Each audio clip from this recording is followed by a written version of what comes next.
یہ بھی کنزُ العمال میں حدیث موجود ہے۔ حضرت ابو ہریرہ رضی اللہ تعالیٰ عنہ حدیث کے راوی ہیں، اور جملوں کی بلاغت دیکھیں کتنی مضبوط ہے، الفاظ کی ترتیب دیکھیں حضور نے کس طرح نصیحتیں کھول کھول کے بیان کر دی،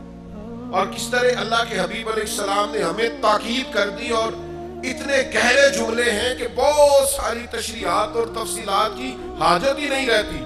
اللہ کے حبیب صلی اللہ تعالیٰ علیہ وسلم نے فرمایا لوگوں کی، خواتین کی، دوسروں کی، عورتوں کی عزت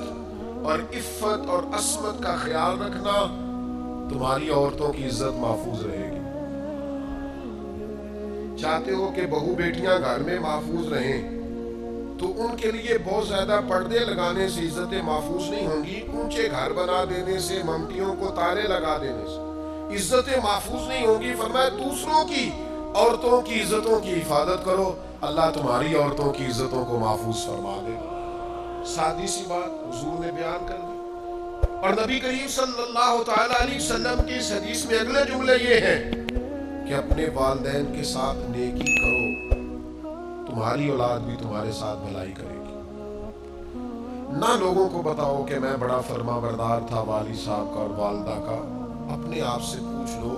اکیلے بیٹھ کے دیکھ لو کہ وہ راضی گئے۔ ہمارے استاد صاحب ایک جملہ کہا کرتے تھے، کہتے تھے جائیدادیں تو زیادہ نہیں بنا سکا، کوئی عہدہ تو نہیں لے سکا، پر میں وہ خوش نصیب ہوں جس کی ماں بھی راضی گئی، باپ بھی راضی گیا، استاد بھی راضی گئے، پیر بھی راضی گئے، آخر میں فرماتے تھے امید ہے اللہ رسول بھی راضی ہوں گے، راضی ہوں گے وہ۔ بھائی فرمایا اپنے والدین سے نیکی کرو، تمہاری اولاد بھی تمہارے ساتھ۔ لیکن اگر کوئی والدین کو چھوڑ ہی اس لیے جائے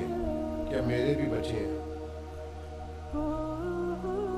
میں آپ کے خرچے پورے کروں کہ اپنے بچوں کے کروں، آپ کی ڈیوٹی کروں کہ اپنے بچوں کی کروں، جو بچوں کا نام لے کے باپ باپ کو چھوڑ جائے وہ کیا امید رکھتا ہے کہ صرف 18-20 سال کا فرق پڑتا ہے؟ وہ بچے بھی کہتے ہیں بس ابا جی ختم معاملہ۔ آپ کے بھی بچے تھے، اب ہمارے بھی بچے۔ تو میرے بھائی حضور نے فرمایا اگر چاہتے ہو تمہاری اولاد تمہاری خدمت کرے تو اپنے والدین کے ساتھ۔ اب یہ جو آخری جملہ ہے نا حدیث کا، میرا بڑا ہی دل کرتا ہے کہ آپ سارے توجہ سے سنیں، میرا دل کرتا ہے آپ اس کو زیادہ خوبصورتی سے سنیں۔ پہلا حضور نے فرمایا اس حدیث میں جملہ کریم فرمانے لگے اگر تم چاہتے ہو کہ تمہارے گھر میں عورتوں کی عزت، عفت، عصمت محفوظ رہے تو دوسروں کی عورتوں کی عزتوں کی حفاظت کرو۔ اگر تم چاہتے ہو تمہاری اولاد تمہاری فرما برداری کرے تو اپنے ماں باپ کی فرما برداری کرو۔ اور تیسرے نمبر پر نبی پاک علیہ السلام نے فرمایا جس کا بھائی اس کے پاس معذرت لے کے آیا اور اس نے اس کی معذرت قبول نہ کی وہ میرے حوض کوثر پہ نہیں آ سکے۔ بھائی معافی مانگنے آیا تھا، معافی مانگنے آیا، وہ عذر لے کے آیا تھا، اس نے چاہا تھا کہ مجھ سے غلطی ہو گئی چلو میرا بھائی مجھے، پر اس نے کہا میں معاف، فرمایا ٹھیک ہے پھر تو حوض کوثر پہ نہیں آ سکے، معاف کر دے بھائیوں، درگزر کر دیں عزیزوں سے، معافی دے دے دوستوں کو۔ اگر حوض کوثر کا جام پینا ہے تو سودا مہنگا نہیں ہے نا دنیا میں ایسے بھائی جنہوں نے مشکل وقت میں بھائیوں کو بڑا ستایا ہے، جنہوں نے جائیداد کے معاملے میں بھائیوں کو بڑا ستایا ہے، انہوں نے یہ نہیں دیکھا کہ ہمارے بھائی نے کس مشقت سے پردیس میں کمائی کی ہے، انہوں نے بڑی تکلیف دی ہے، بھائی نیکی کرتا رہا یہ زیادتی کرتے رہے،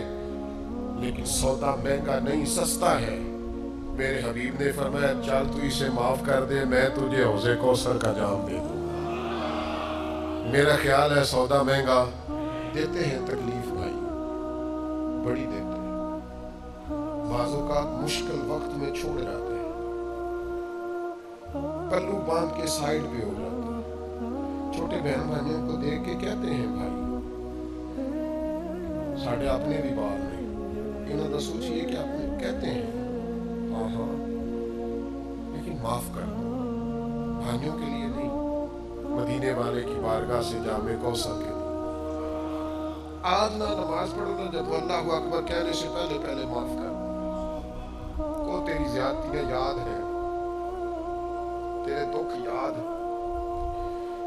تیرے دیے ہوئے سارے کھاؤ یاد ہیں، تیری کی ہوئی ساری باتیں یاد ہیں، دل کی تختی پہ لکھے ہیں مشکل وقت میں تیرے بولے ہوئے جملے، تیری بیوی کی ہوئی باتیں، حتیٰ کہ تیرے سسرال کے کہے ہوئے ایک لفظ یاد ہے، پر جا تجھے معاف کیا، ہم نے سودا کر لیا ہے مدینے والے حبیب سے، ہم نے حضور سے سودا کیا ہے، حضور نے کہا ہے کہ تو بھائی کو معاف کر کے آنا، میں تجھے کوثر کا جام دوں، تو ارادہ کر لیا ہے کوثر کا جام پینا ہے، کوثر کا جام